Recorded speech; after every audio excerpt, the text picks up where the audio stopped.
Assalamualaikum warahmatullahi wabarakatuh. Welcome to back my channel. Dan kali ini saya ingin berbagi materi tentang kromatografi kertas. Kromatografi kertas yaitu kertas mengadsorpsi air dari lingkungan sekitar. Air tersedia di lingkungan dalam bentuk kelembaban dan bertindak sebagai salah satu komponen dalam larutan pengelusi atau fase gerak. Air juga bertindak sebagai fase diam. Kromatografi kertas merupakan jenis kromatografi cair-cair, di mana fase diamnya adalah lapisan tipis air yang terserap oleh kertas. Fase diam dan fase gerak. Kertas serap sebagai fase diam. Kromatografi kertas adalah teknik metode analisa untuk memisahkan dan mengidentifikasi campuran yang bisa berwarna, terutama pigmen, yang terdiri dari dua fasa, yaitu fase diam dan fase gerak. Fase diam pada kromatografi kertas adalah kertas serap yang sangat seragam, dan fase geraknya adalah pelarut atau campuran pelarut yang sesuai.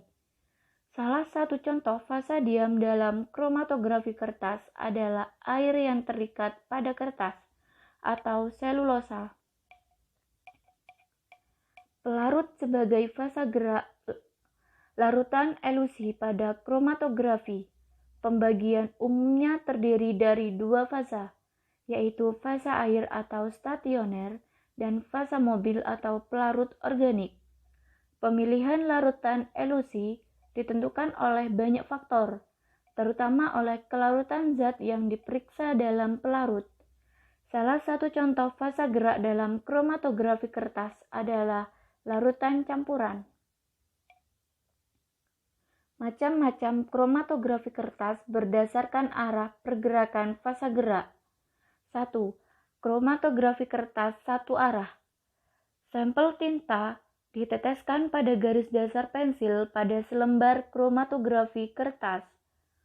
Beberapa pewarna larut dalam jumlah yang minimum dalam pelarut yang sesuai, dan itu juga diteteskan pada garis yang sama.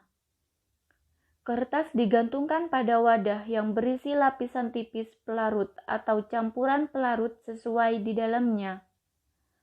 Perlu diperhatikan bahwa batas pelarut berada di bawah garis pada bercak di atasnya. Kadang-kadang, kertas hanya digulungkan secara bebas pada silinder dan diikatkan klip kertas pada bagian atas dan bawah. Silinder kemudian ditempatkan dengan posisi berdiri pada bawah wadah. 2. Kromatografi kertas dua arah. Kromatografi kertas dua arah dapat digunakan dalam menyelesaikan masalah pemisahan substansi yang memiliki nilai RF yang sangat serupa. Pada saat kromatogram dibuat dari bercak tunggal dari campuran yang ditempatkan ke depan dari garis dasar, kromatogram ditempatkan dalam sebuah pelarut sebelum dan sesudah sampai pelarut mendekati bagian atas kertas. Kegunaan kromatografi kertas yaitu untuk memisahkan dan mengidentifikasi senyawa campuran kompleks yang mempunyai polaritas sama seperti asam amino. Kelebihan dan kekurangan kromatografi kertas. Kelebihan yaitu tidak diperlukan peralatan yang teliti dan mahal. Dapat diperoleh hasil yang baik walaupun dengan peralatan dan materi yang sederhana. Senyawa yang terpisah dapat dideteksi pada kertas dan diidentifikasi. Kekurangan yaitu banyaknya permasalahan menyangkut cara pemasukan fase gerak, perambatan fase gerak, penambatan fase gerak, dan penggumpalan, membutuhkan waktu lama, dan keterbatasan parameter senyawa yang diuji. Harga RF. Hasil pemisahan dianalisis berdasarkan harga atau nilai faktor retardasi atau RF pada masing-masing noda. bercak atau spot yang dihasilkan pada pelarut yang sama. Apabila diperoleh jarak noda yang sama dengan sampel standar, berarti sampel yang dianalisis sama dengan sampel standar. Perhitungan nilai RF dilakukan dengan cara membagi jarak yang ditempuh zat terlarut dengan jarak yang ditempuh pelarut. Mengidentifikasi noda-noda dalam kertas menggunakan harga RF atau retardation factor yang didefinisikan sebagai RF sama dengan jarak yang digerakkan oleh senyawa dibagi jarak yang digerakkan oleh pelarut. Faktor yang mempengaruhi harga RF: 1. Pelarut. 2. Suhu. 3. Ukuran dari bejana. 4. Kertas. 5. Sifat dari campuran. Poin-poin percobaan analisa. 1. Judul percobaan. 2. Tujuan percobaan. 3. Alat dan bahan percobaan. 4. Prosedur percobaan. 5. Hasil percobaan. 6. Kesimpulan percobaan. Percobaan analisa. Pemisahan dan identifikasi campuran zat yang tidak diketahui atau cuplikan menggunakan metode kromatografi kertas. 1. Tujuan percobaan: mampu melakukan pemisahan dan identifikasi suatu campuran dengan menggunakan metode kromatografi kertas. Alat dan bahan. Alat: pensil, mistar, chambers, pipa kapiler, klip kertas, gunting.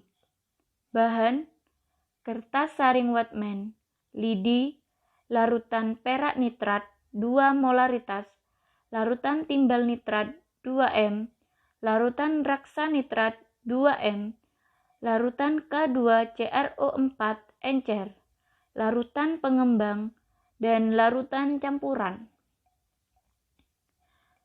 3. Prosedur percobaan. 1.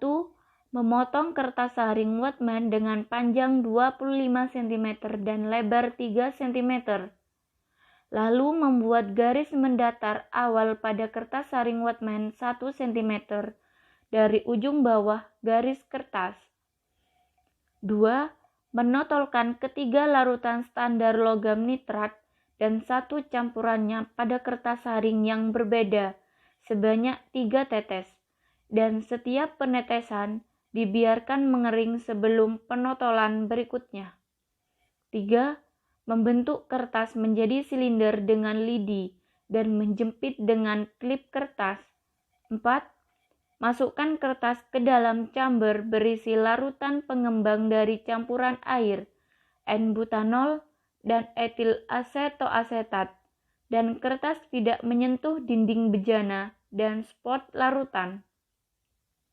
5. Tutup kembali chamber tersebut dan biarkan kertas di dalam chamber selama 1 jam. Lalu, memindahkan kertas kromatografi dan mengeringkannya. 6. Lalu menyemprot lembaran kertas dengan larutan K2CrO4 encer. 4. Hasil percobaan. Langkah: menyiapkan kertas saring Whatman, menotolkan perak nitrat, PbNO3 dan HgNO3 2 kali.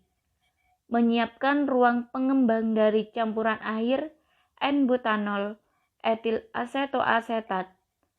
Memasukkan kertas ke dalam chamber dan kertas tidak menyentuh dinding bejana dan spot larutan. Menyemprot lembaran dengan larutan K2CrO4 encer. Hasil: komponen Ag membentuk noda berwarna coklat. Komponen Hg membentuk noda berwarna jingga. Komponen Pb membentuk noda berwarna kuning. 5. Kesimpulan percobaan. Berdasarkan pengamatan yang dilakukan, maka dapat disimpulkan bahwa 1. Kromatografi kertas merupakan jenis kromatografi cair-cair, di mana fasa diamnya adalah lapisan tipis air yang terserap oleh kertas. Kromatografi kertas terbagi dalam 3 tahap, yaitu tahap penotolan, pengembangan, dan identifikasi. 3. Pada percobaan ini, fasa diamnya adalah air yang terikat pada kertas atau selulosa, dan fasa geraknya adalah larutan pengembang dari campuran air, N-butanol, dan etil asetoasetat. 4. Identifikasi logam Ag, Pb, Hg dilakukan dengan melihat warna noda pada kertas, di mana warna dari Ag yaitu coklat, Pb yaitu kuning, dan Hg yaitu jingga. Thank you. Sampai jumpa kembali di video-video berikutnya. Nantikan. Terima kasih. Wassalamualaikum warahmatullahi wabarakatuh.